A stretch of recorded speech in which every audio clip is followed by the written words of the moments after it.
and welcome to Mindful Live number 69. It is the 20th of the 4th month, 420 as some of you may well know, the 20th of April, and it's a day, it's a notorious day, let's put it that way. The history of 420 has quite a few ups and downs, but it's a day linked to what some consider the most famous gateway drug. And I think, if I recall correctly, it formed some stoner friends back in the 70s, just created a term based on the time of day when they went on their little adventures, and then the term caught on through some stoner band, and then it caught on in stoner culture. And if you know anything about stoner culture is pretty strong, and it travels wide and pretty global. So yeah, that's what happened, and 420 is now all around the world, and it's celebrated, I guess, by many people as a day for them to consume this product that is illegal in many places in the world. However, it has been decriminalized in Trinidad and Tobago, interestingly enough, and there is no discussion on how much further we are going to go with this. Fully legalized, possibly, and get some way to make money off of this. Now, I found it very interesting that there was a parliamentary discussion today about this. As I said before, when I was just live over on TikTok and Instagram, I found that very interesting, that on the day in stoner culture that is known for the celebration of this thing, that our parliament discussed marijuana. Someone knew about that. Don't tell me that's a coincidence. I will not believe you. I do not believe that's a coincidence. So, which one of you parliamentarians are part of the stoner culture and did that? But Al-Rawi, our former minister, our former Attorney General, had something to say on that. Let's go over there and see what Mr. Al-Rawi had to say. But nonetheless, welcome to Mindful Live number 69. I'm your host, Nathan Springer. Thank you for being here. I am streaming live over on TikTok, on Instagram, and on YouTube. And if you are on either of the TikTok or Instagram, you can go over to YouTube and subscribe to my YouTube channel. Probably not right now, but at some point in time. The lives from the point when we start discussing the actual news articles and the stuff with the sources, etc., it is on YouTube, all those numbered lives, so you could go there and see what on earth were they talking about for the previous 68 lives. Well, go over to YouTube and you would find out. Nathan Spring out there on YouTube, and you can view live over there too, or subscribe and see the other content that comes out of it. All right, Al-Rawi on cannabis control. Give country a fair chance. Former Attorney General and San Fernando West MP Faris Al-Rawi has asked TT to follow the example of other countries and begin to legally manage the cultivation and exploitation of marijuana for medicinal purposes. Speaking on a motion to adopt the report of the Joint Select Committee on the Cannabis Control Bill 2020 in the lower house on Wednesday, Al-Rawi, who chaired the committee, outlined the possible benefits of controlling the production of marijuana. Now, I find this suspicious. I find it strange that it is only highlighted for medicinal uses. Now, I am not saying that you should be consuming cannabis for recreational purpose. This has nothing to do with my point.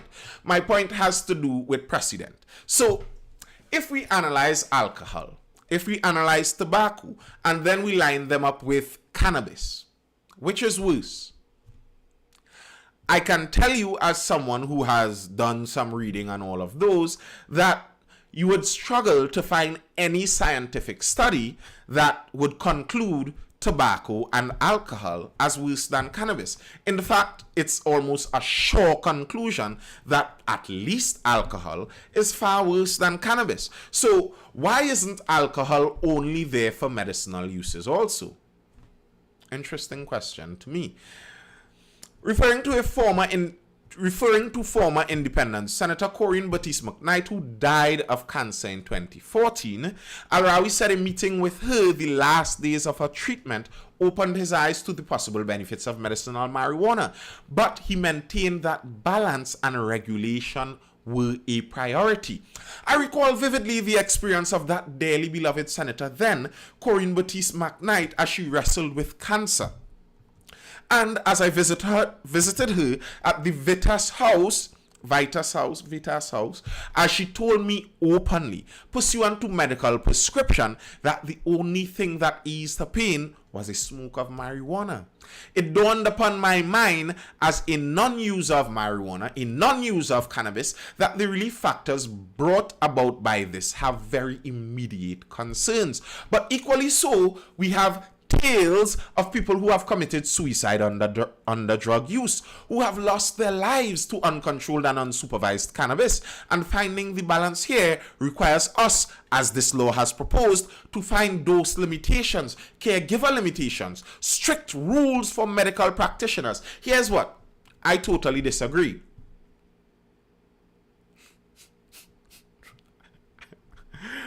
And I believe Rooney out there in the TikTok chat would disagree too. But I totally disagree. Now, he spoke about the first-hand experience he had speaking to someone who had the benefit, who saw the benefit directly from medicinal marijuana. Then he juxtaposed that with tales that have been told of people who have committed suicide under drug use. Now, suicide under drug use isn't the same thing as suicide under marijuana use. That's one. Who have lost their lives to uncontrolled and unsupervised cannabis. Now, here's the thing. People lose their lives to uncontrolled and unsupervised anything. How many people drowned over the weekend because of unsupervised and uncontrolled ocean bathing? How many people drowned? So you can realistically say that many people have lost their lives to uncontrolled and unsupervised beach bathing. So finding the balance here requires the law to find limitations to beach bathing, serious limitations. And would we be okay with that? Now, here's what I am saying. I am not denying whether anything has dangers or not. I am questioning government's role in protecting people. Look back at the history of marijuana and the real reason why it is illegal. I have done that. I actually did in university an entire project on this. I think that is very interesting. The whole history of marijuana. If anyone would like to go look up that, even find out how it got the name marijuana, because marijuana isn't its scientific name. It was a name given to it because they wanted to suggest that it was linked to the Spanish immigrants coming into the United States. So they wanted to give it that Spanish sounding name, and that's why it had so many evil sounding names. If you listen, the beginning of the outlawing of marijuana had to do with newspapers and making paper. That's not the paper they roll the marijuana in. It had to do with making actual sheets of paper to print news on. That's how marijuana became illegal. No, it was not white women. White women were used as the cudgel, as the excuse when they already found their reasoning for wanting it illegal. Now, you see, hemp at one point in time was producing a far cheaper paper than one Mr. Was it Randall Hearst? I can't remember his first name, but I believe his surname was Hearst, and he was a newspaper tycoon in the early United States. He owned basically all the newspapers that did anything worth anything back then, and he was making a lot of money. And here's what he did. He did what most monopolies do, and he bought out the entire production line, his entire supply line. So from the trees to the pulp to the paper mill to the ink factory, he owned it all from the beginning to the end. But here's the thing. He was producing paper and had already invested a lot of money in producing paper in the old-fashioned way with trees, while some people were coming out there with hemp, which grows as a kind of stalk plant and a very kind of fibrous inside, fibrous stem, and they were using that to make paper that was far cheaper than Mr. Hearst's wood paper. And he did not like that. And that right there was the beginning of the outlawing of cannabis. Because here's the thing. The man owned the newspapers. So what he did was he launched campaign after campaign to outlaw marijuana. And here's the thing. The strange thing with this is it was not even the strain of the plant with the active ingredient that was giving him the licks. But he didn't care. All of it had to go. So the first thing they did was the thing they regularly did back then, scaremongering, and scaremongering using black men and white women. Listen, that trope is a very common one. It has been used for centuries. So they wrote ad after ad in the newspaper. Several scientists came out, of course paid to say what they had to say, and fact checkers back then came out in the newspapers to let everyone know that you cannot consume the devil's lettuce. The devil's lettuce makes black men aggressive and agitated, and they go after your white daughters and your white wives. Be afraid. Be very afraid. And it worked. But then eventually some scientists came out with some well-established news that kind of pointed out that, in fact, marijuana is more of a downer than an upper. So it's not exactly going to get anyone aggressive to go running out there. It more likely is going to send them to sleep. So, yeah, that wasn't working. So then they switched. Listen. The reason I'm telling you to go look at this yourself, is because all of this, remember he had newspapers. All of this is archived. You could go watch the articles, watch the preposterous ads that were used, and they were very effective, just by the way. So then they flipped. No longer did it make the black men aggressive. It made the black men lazy. And now those nincompoops, we'll use another N-word, now those nincompoops no longer want to work. So the marijuana is making them lazy. And we cannot have this marijuana make everyone lazy and become a burden on the system. No one would want to work anymore. So this marijuana is a horrible thing.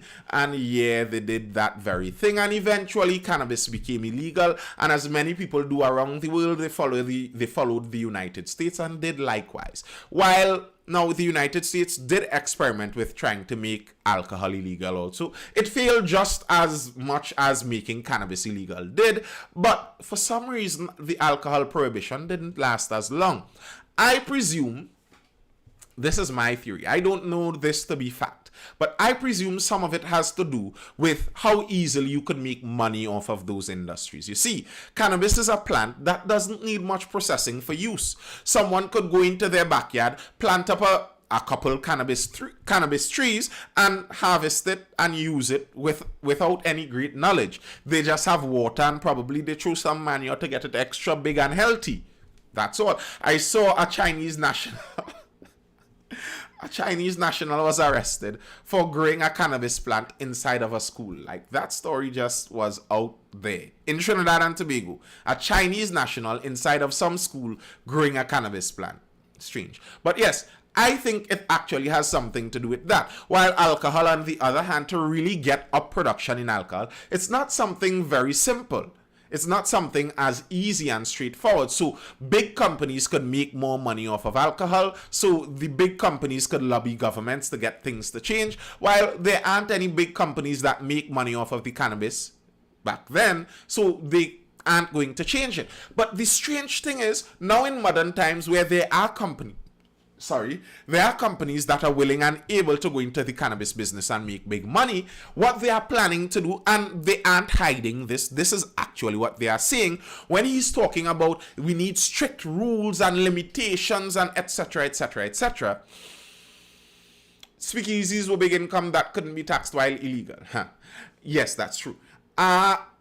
when they speak about those rules, what that's basically going to do is lock down the cannabis market in such a way that anyone who wants to use cannabis now has to go to Western Union Cannabis Company Limited and find it from there. And I think that's some dishonest moves, personally. Like, I don't think this is actually about protecting people. I don't think that these government ministers are legitimately worried and sleepless at night, worried that if they make marijuana fully legal and people can plant it, that there's going to be some mass wave of deaths caused by marijuana in Trinidad and Tobago. That's not true. As people, if you were one to read into marijuana much, you'd know that no one has, I believe, ever overdosed from smoking marijuana. I think the amount that you would require to smoke before you can actually clinically overdose yourself on marijuana would be several pounds of marijuana. You would knock out far earlier before you could even finish smoking that. And the reality is you would die from the carbon monoxide poisoning by smoking it before the actual active ingredients of cannabis damages you. Now, on the other hand, I would also like to point out, because I don't want anyone listening to this and play going out there and do nonsense and say, oh, mindful, tell them, full the mind with this. No, I never said that. And the thing is, although you may not be able to overdose and die, especially when you're dealing with edibles, that's an actual different compound. It changes to a different compound. It affects you more, and it could really mess you up. Now, with the research on cannabis, for all of you young people out there, even if you're thinking about experimenting, here's the thing. The research says that up until the age of around 25, before your prefrontal cortex is fully developed, it has been seen to have negative and detrimental and permanent effects on you. So, yeah. Use that information as you see fit. But yes, the edible, what it may do, it may not kill you, but it could cause ego loss and basically fracturing of certain parts of your mind. And especially if you already have susceptibilities to different mental illnesses or mental conditions, and you go around messing with these things that have outsized chemical effects on your brain, yeah, you could end up in some problems. So don't just go tampering with those things willy-nilly. But I don't think that is actually what these people are worried about. I think for the most part, they are aiming at making money. Now, I found something very interesting in all of this that he said.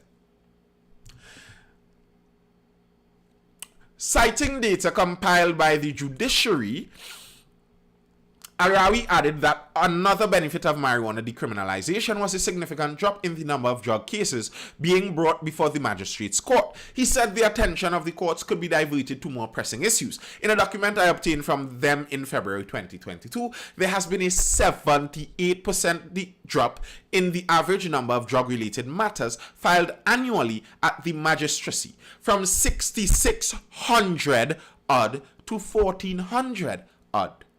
A drop in monthly total of 551 matters to 114 matters. Now, here's this. That's grand for our judiciary. And we know our judiciary is under a lot of strain. From 551 per month to 114 per month, that's a massive drop. And I think we would see some reward for that inside of our judiciary.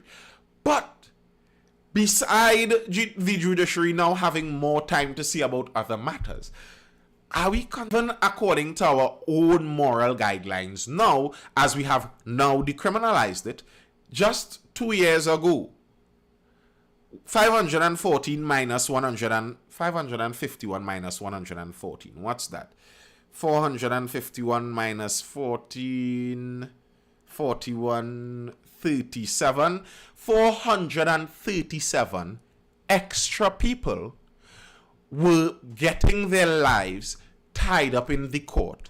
Many of them spending nights, days, weeks, months, maybe years in remand in jail over this marijuana that we now as a country admit Nah, we don't see the big problem in that.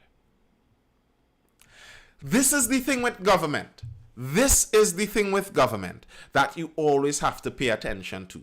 I drew this example before speaking about it like Gulliver's Travels. For those of you who remember your old books, it's like a giant. The government is like a giant in the land of small people. And this giant can squash people very easily. And what would have been happening is this media tycoon, this newspaper tycoon in the United States 100 years ago, fighting this economic war would have caused governments to crush lives, thousands, maybe millions of lives through the 20th and early 21st century over this. This is the importance of governments. That's no small thing. And what do you think would have been the ripple down repercussions of such a thing? What do you think would happen in societies in small enclaves when they would have so many members of their society taken into the court system and into the judicial system for something like that? I think, you know how many people speak about marijuana being a gateway drug, as in it may not be that bad in and of itself, but it starts you on the slide down to the more dangerous drugs, which may be very well true. But here's the thing. I think with my knowledge of seeing and looking around Trinidad, looking at how drug blocks function, etc., etc., etc., I think the actual gateway that marijuana presents has a lot to do with the fact that it is illegal.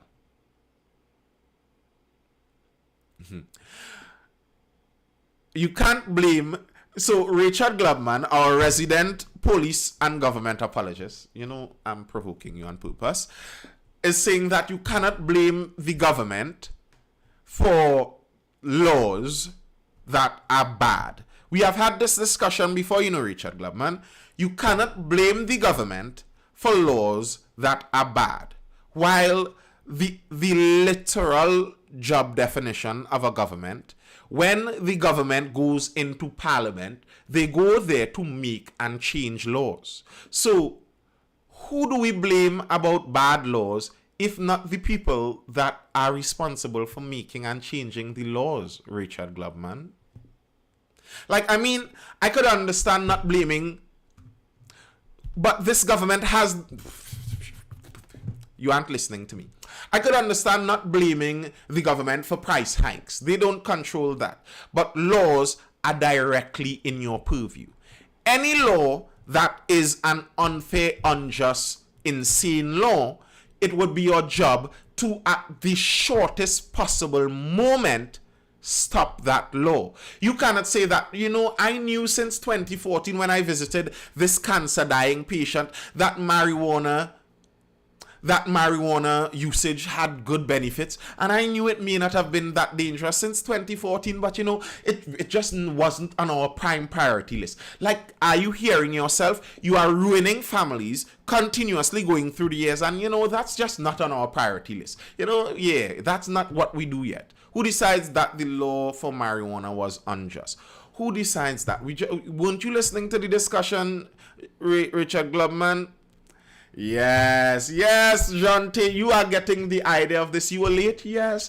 But as per usual, if you are late, you can go over to my YouTube channel. Probably not now, but you can go now, because on YouTube, you could pull back the live and start viewing. Even while it is currently live, you could start viewing from the beginning to you do your thing. But go over to YouTube and subscribe to my YouTube channel, Nathan Springer on YouTube. It would be much appreciated. And make sure to hit that like once you're in the live also. I find the lives these days are on some low likes. I mean, we could raise these likes. So make sure to hit that like button once you are inside the live.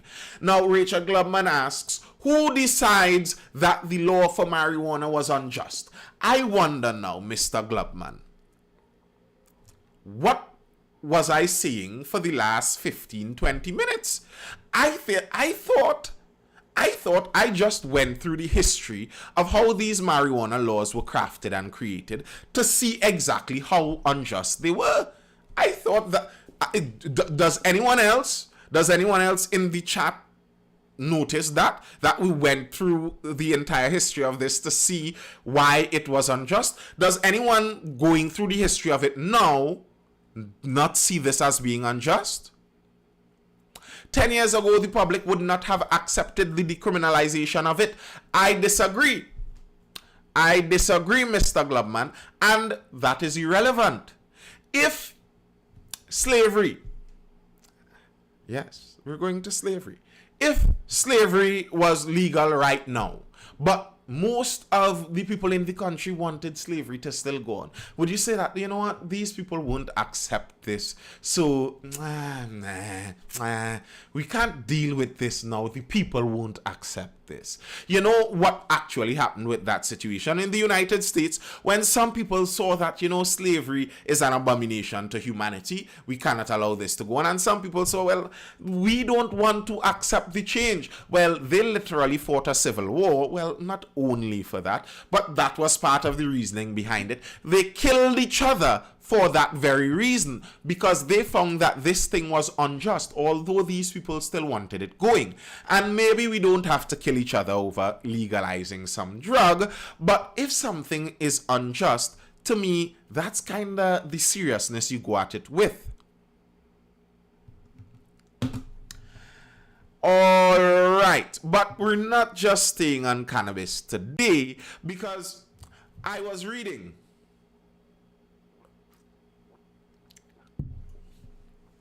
with the gas prices, I was reading several things, you know, to keep up with it. And I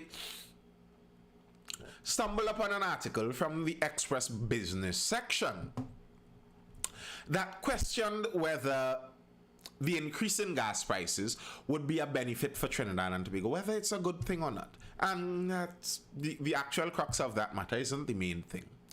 That article reminded me of something from the budget last year.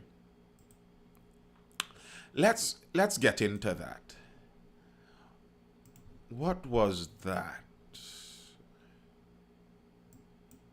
A gasoline price hikes bad for TNT. For what it's worth, this column is fully in support of the government's decision to increase the price of gasoline despite the pushback from the political opportunists and yada yada yada. They went on to explain that the prices are rising all over the world.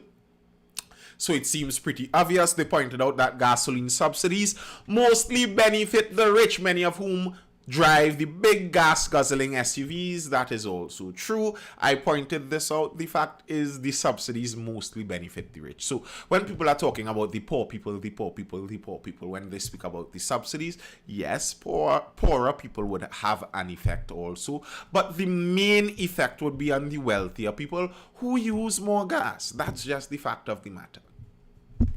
That's facts. The wealthier people benefit the most. Now, what they did remind me of is in his 2022 budget presentation, Minister of Finance Colm Imbert spoke about the introduction of a utility cash card to provide low-income and vulnerable groups access to subsidies for electricity and water. Mr. Imbert continued, a similar system will be extended to the same group of citizens in respect of the fuel usage upon the liberalization of the fuel market.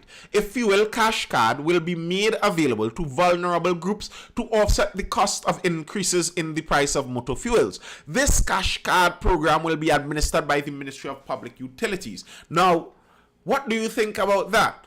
Because here's the thing.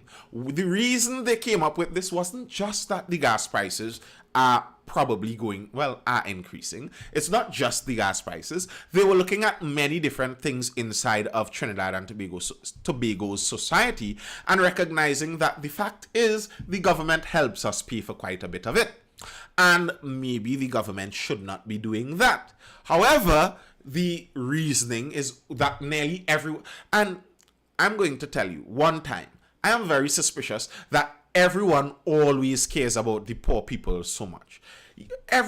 They're always talking about the poor people. You know, the poor people are going to struggle with this. Not them, no, not me. I might manage, but the poor people. Like, who are the poor people? And really, do you care about them that much? Yeah. But, Granted, there may be some people that would struggle with this. Would you be okay if the government removes the subsidies and those extra special things from the general public, and then just how there's a food card there for the less fortunate, there's a fuel card there for the less fortunate too? What do you think? That way, we can actually direct the subsidy to the things that people say the subsidy should be there for, to help out the poor people. What do you think about that? And it's not just gas. As I said, it's not just gas.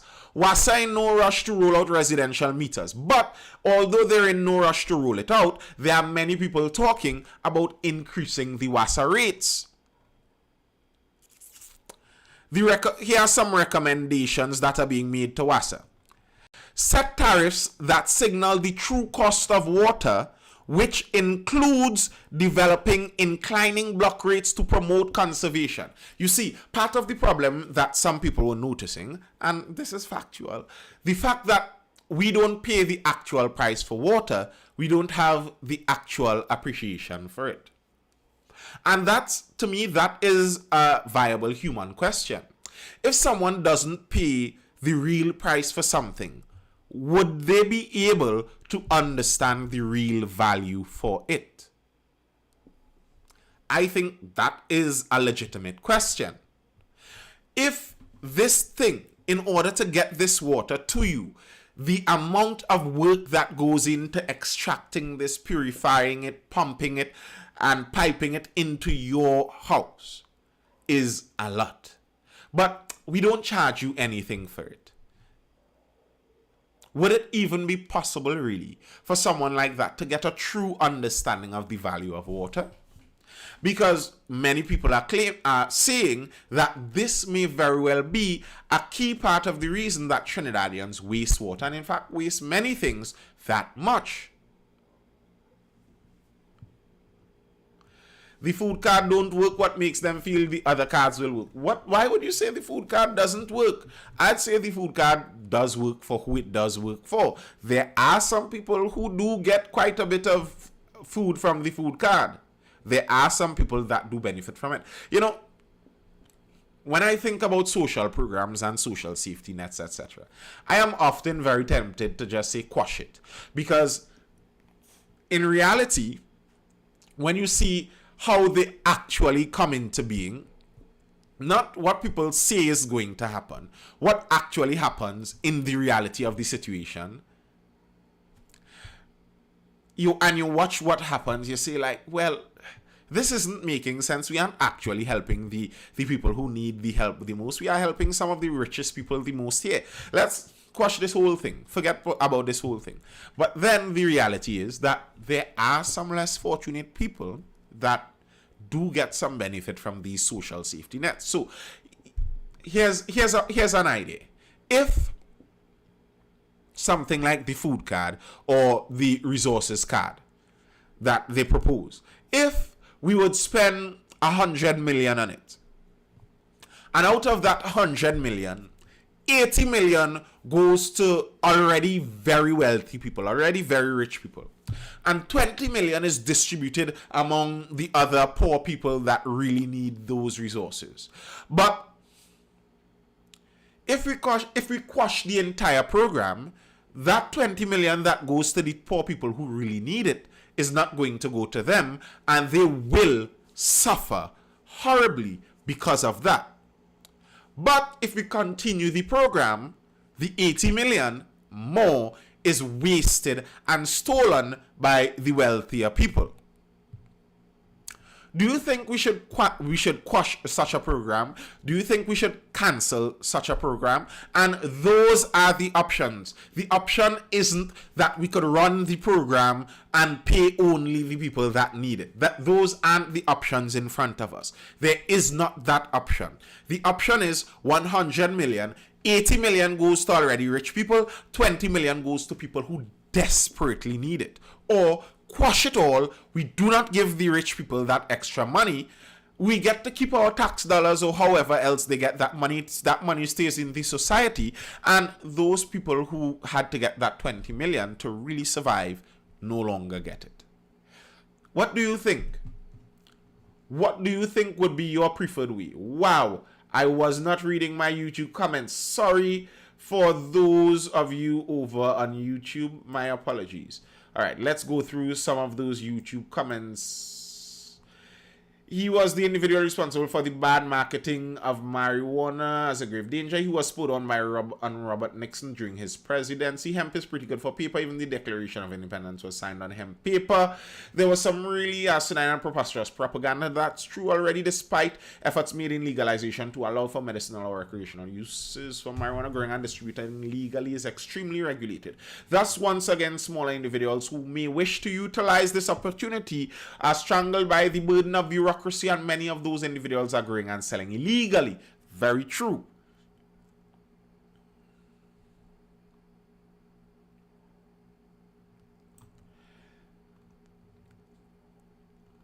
Good talk, good talk. Great to hear as always tonight. Thank you, Quintrim. Mantis Shadow over on YouTube. You're making some good points, sir. Correct the American Constitution and even some states. New Hampshire, for example, allows for radical action, even violent if necessary, to be taken against the government. That is, if they were to become tyrannical. The American Constitution is written basically to protect against government. That's kind of their whole thing. Their whole thing, like if you watch the United States and you wonder, but why these people they seem addicted to this whole freedom thing? Well, that's kind of the founding of their entire country. That's the basis of their founding.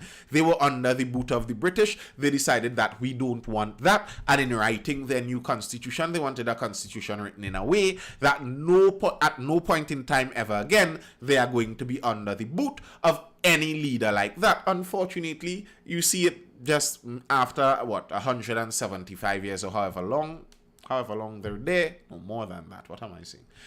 After how many ever years? 300. They seem to be reverting kind of to the same supreme power leadership kind of way. It's just what happens. Power accumulates at the top. What you going to do about that? Won't cancel, but change the system. Change it to what, Mr. Canute Sigtrigger? Change it to what?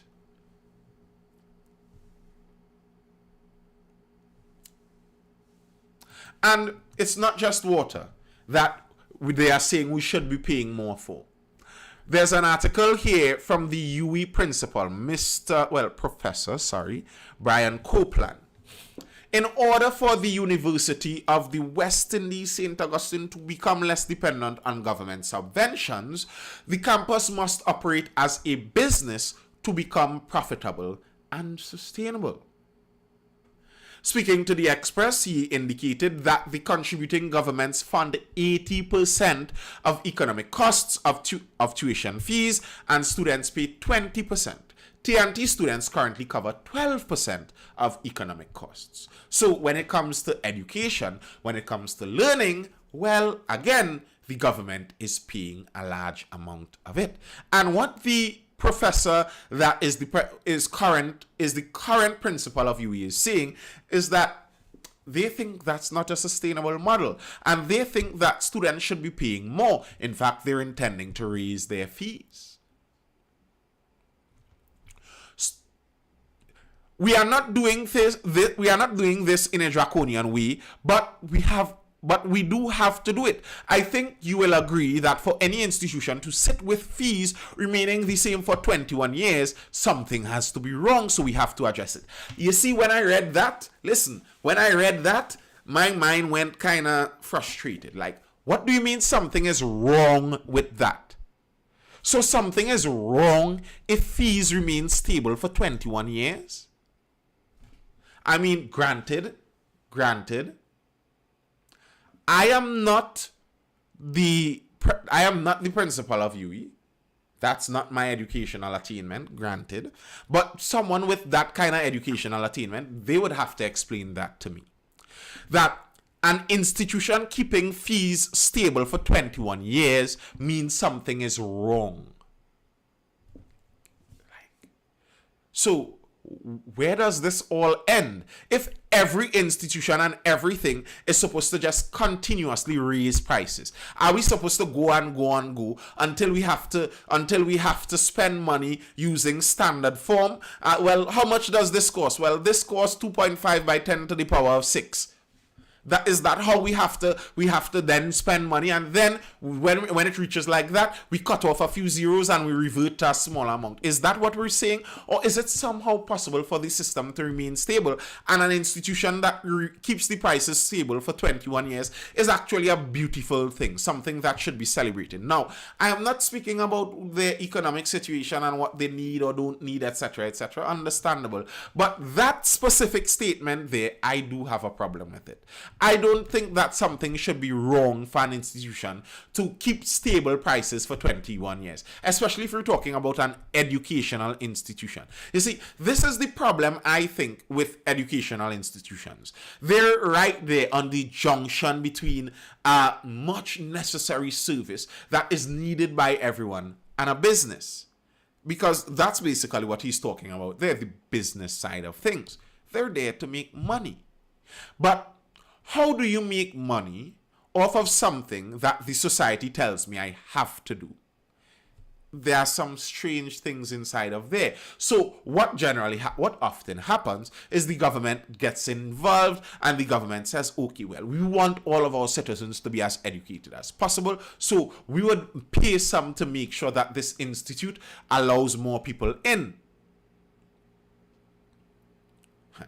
Allows more people in and more people are educated. But here's what goes on very often when the government pays fees in university. If the government promises that for every student you let in, they're going to give you $30,000, why aren't you just going to let in the vast majority of the students? And then if the government promises that, you know what, we would pay whatever percentage of the fees, we would pay whatever rise the fees give, we would pay X percentage of it. Then again, that is motivation for this institute that yes, it is an educational institute, but it is also a business. Remember, it is at the junction of those 2 points.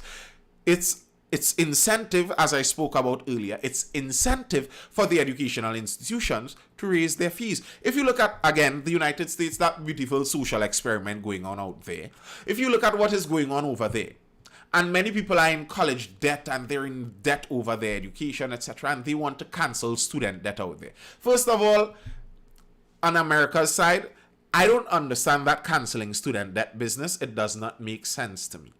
Canceling student debt means the government is going to pay off the debt for all of these students. The government paying off the debt for all of these students means the taxpayers paying off the debt for all of these students. The taxpayers paying off the debt for all of these students means people who did not go to university and did not go to college and did not choose of their own free will and their own volition to go and take out a loan are going to have to pay back a loan for people who already got the services of their loan. And here's the thing. When you look statistically at the people who are college graduates, those people are in the upper echelons of society. Those are generally the middle to upper middle to higher class people. Those are the people that more regularly get college degrees. So if you can't blanche, just pay off all the college degrees for everyone, what you're going to do is shovel money to the wealthier people. So I don't understand that idea, but I understand why they think about it, because those fees are really strangling people. But here's what happened there. I can't remember when it started, and I don't want to quote the wrong date, but some point in time, the government started insuring the student loans. And what that means is, once the student takes this loan, on the university's side, you are surely going to get the money. On the bank side, you are surely going to get the money. It is the surest business. So here it is. You have 18, 17, 19-year-old impulsive teenagers, children to some extent, very impulsive, not much understanding and experience of the world, because our present living style and growing style is those children would have been in institutions for their whole life. They don't know much about the free and open world. And you tell them, here's what, you get to decide whether you take out this massive loan. And here's the thing. I'm going to get my money either way, regardless of what happens.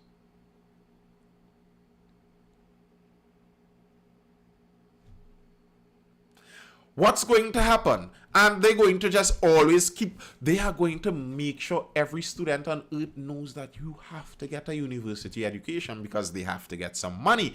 And then you look very strangely at what happened to tuition fees over that time. Since they got that sure promise of money, a very strange thing happened. Tuition fees started to skyrocket. There was once upon a time people could have gone to university, just took an extra part-time job, and the part-time job paid them enough to pay tuition fees and to live good during university. That was once upon a time. The tuition fees started to soar. And where did these tuition fees go? Well, you could go into universities and actually see it. The administrative section in universities have now ballooned out of control. So in the earlies, when universities actually now started being there, the university was basically just professors and students. That's all you need for the university. But now you need administrative departments, and you need an HR officer, and you need an equity officer, and you need an officer to see about this, and a manager for this, and an assistant to the assistant of this, and a senior executive this, and the administrative section that once was just there to, make sure we keep the rule and have some people beside the professors doing the number crunching. Well, that section ballooned. Because here's the thing, that's the section that's responsible for doing the ballooning. It's the same thing like the government, the same problem we run into with the government. The administrative section is the section that gets to say, well, do we need more administrators? Does the administration section need a bigger budget? I think the administrative section now needs a bigger budget. And they get to decide that. So, of course, that's the section that is now ballooning out of control. And it's like they cannot get it back under control because of that same thing. So running this university thing as a business at the junction of business and education, I think, is a very difficult thing. And this might be part of the reason I am very tempted to say leave the universities as a total free market and run scholarships galore, so that people who obviously have the merit to do it, they get in there. But do not insure businesses that they are going to get sure money from customers. Then they are going to very likely do dishonest things to get more of those customers. I just don't think that's a good idea. All right, so what do you think? Do you think Trinidad and Tobago does get too much benefit? Like we're living life too easy out here. Too many things are subsidized, too many things are too easy, and that's why whenever we are told that we have to pay the real price for something, we get so upset. When we are told we have to pay the real gas price, we get upset. If we are told we have to pay the real water rates, we get upset. If we are told we have to pay the real Tiantec rates, we get upset. If Ministry of Education is told they have to pay the real rate for MTS, well, they don't pay it. If we are told we have to pay the real rate for university because according to them, we are paying only 12% of the actual price we are supposed to be paying out there. So, should we be paying more as the average citizens in Trinidad and Tobago? What do you think? What do you think? All right, that's all I have for now. Thank you, folks, for joining in. I hope you're educated, informed, or entertained. But that's all I have for now. We'd have to catch each other tomorrow night again. Interesting says Nabai. Yep, we have too many comforts, says Muzans. That's the problem. We need the sweet life. The sweet life costs. The sweet life costs us. And all right, the sweet life costs, and there's the opportunity cost. So if As I said, if you have a limited amount of resources, you use the resources to get the sweet life. You cannot use the resources in something else. But then my next problem with the sweet life is that, just as you said, our culture depends on it. So what do we get back as taxpayers? I'll get to that just now. I think our culture has been kind of poisoned because of the sweet life. The sweet life, many people have gotten too accustomed to the sweet life, and they think that they have a birthright.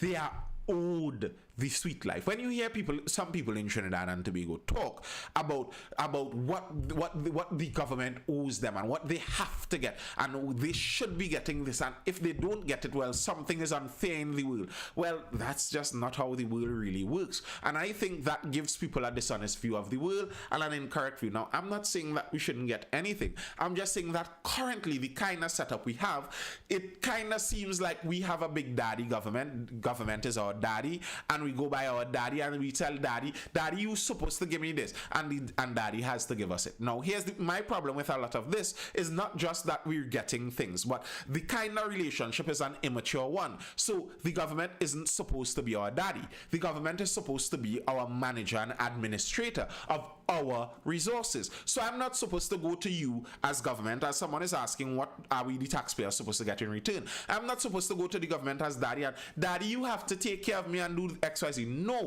No.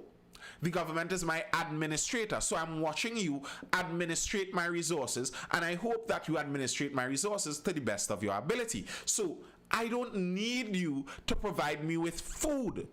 I don't want you to give me food. I want you to stay out of this is how I ended last night too, and I'm going to end this night the same way. I want you to stay out of the way of me making my own food.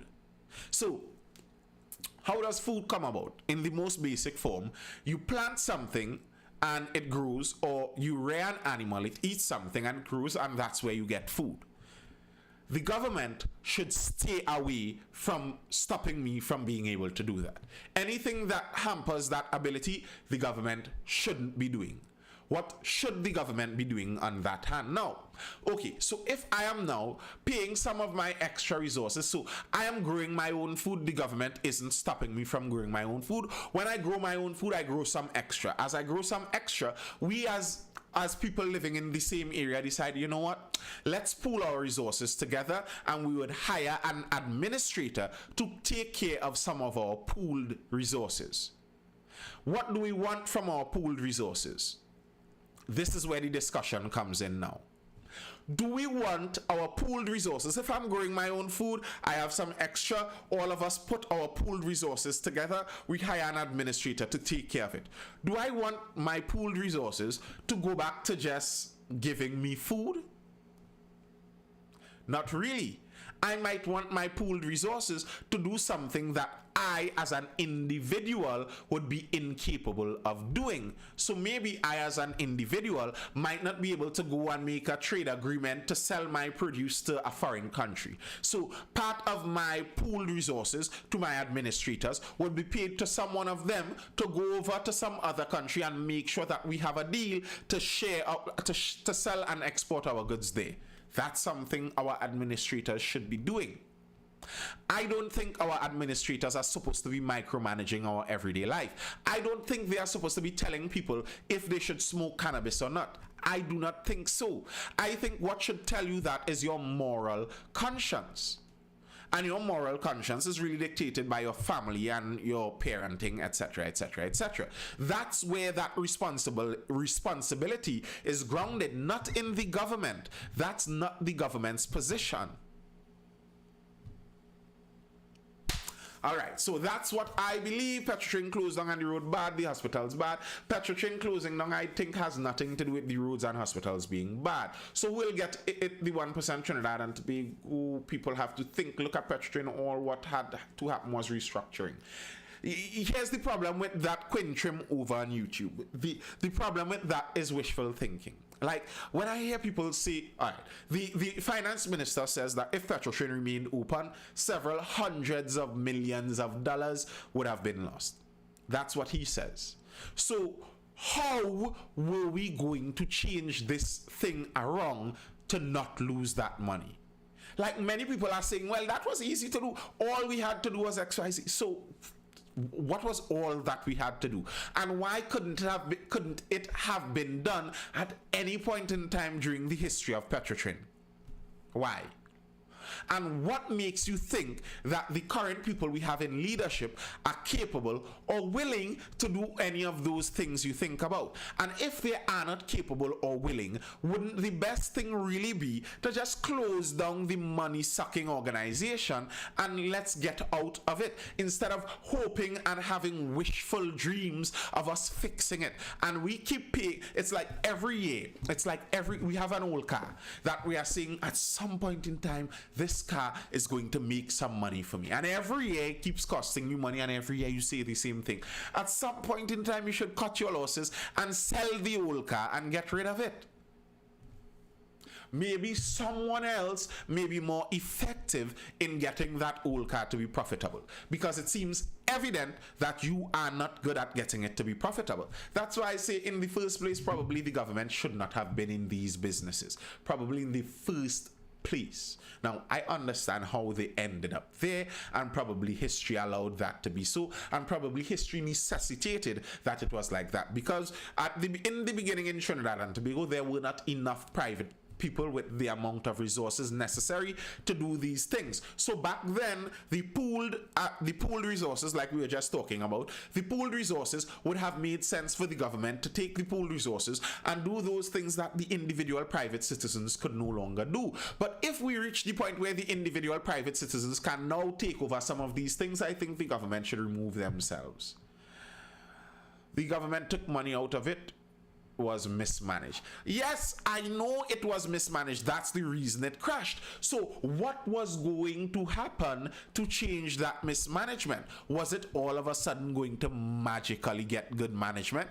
Or were we going to get another 100 million US bill at the end of the year? And again, we would get hopes of it getting good management next year. And then next year we get another 100 million US bill. And the next year we have hopes of it getting good management. And we keep doing that in perpetuity. At what point in time do we decide that, you know what, let's cut our losses, end this thing, we'd get out of the business? At what point in time do you think that is necessary? Or do you think we should never do that? Whatever price the mismanagement of these resources cost us, we should pay it and hold on to it for dear life, in hopes that at some point in time our perfect leader is going to ride in on a white horse and he's going to lead Trinidad and Tobago as the home of God, as it should be. Is that our hope? Is that what we should do? Should we still have Carney 1975 Limited still out there languishing in its same form that it was in, still losing money every year? Should we have still kept BWIA in its then form? When do we decide to cut our losses? When? All right. Any one of you dropping comments over on YouTube when you listen to the video, again, feel free to tell me what you think. Then the government past and present messed up our money, so no one is paying for that. That is true. Elizabeth Natasha Serrett, that is 100% true. The government's past and present messed up and stole a lot of our money. That is true. But what do we do now? What do we do now? How do we get back that money? Would you prefer that because the governments before messed up the money and stole so much money that we still continue losing money there? Like, I honestly don't fully get the Petrotrin discussion. Petrotrin was badly managed by the PNM and the UNC. They gave it to their friends to run and make money. Give it to Patriotic. Give it to Patriotic as in the union, sir.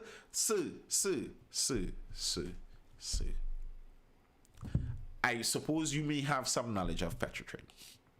Anyone with knowledge of Petrotrin would understand that part of the problem with Petrotrin, you see, just as you said here, the Petrotrin was mismanaged by the PNM and the UNC, and they put their friends and family in. That's true. But when they put their friends and family in, their friends and family joined the union. And then the union make their friends and family impossible to get rid of.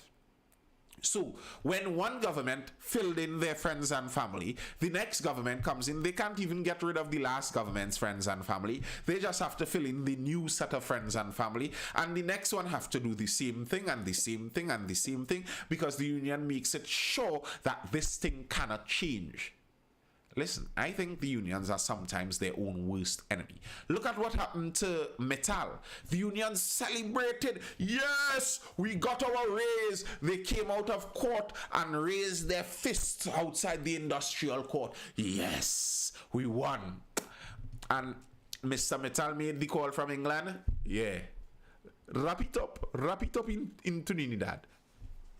Yes, Mr. Metal wrapped it up. And there was no more metal. You got your raise, but then you got no work. Yeah, I'm not sure the unions are the best.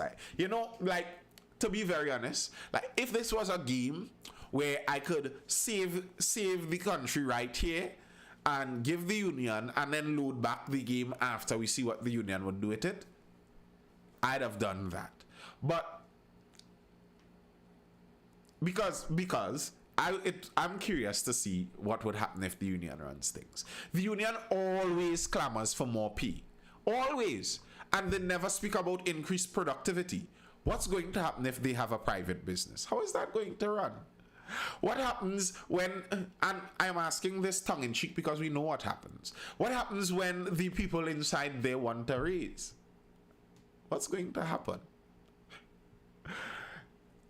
Honestly, privatize a bit with at least about 51% shares being sold on the free market to interested companies. The government would adopt a somewhat sleeping partner role, only becoming active to grave concerns to public health. I kind of agree with that. That's probably where I am more at. The government doesn't have a ruling stake. They have a stake where they get money, and they don't have control over this private business because they cannot run private businesses well. They're going back to the government to ask for money. Of course, that is exactly what they're going to do. Give it to the unions is the same thing like the country running it again. Very rarely those things work like that. Anyway, I am off. I will see you guys tomorrow at 9:30. It was nice. Peace.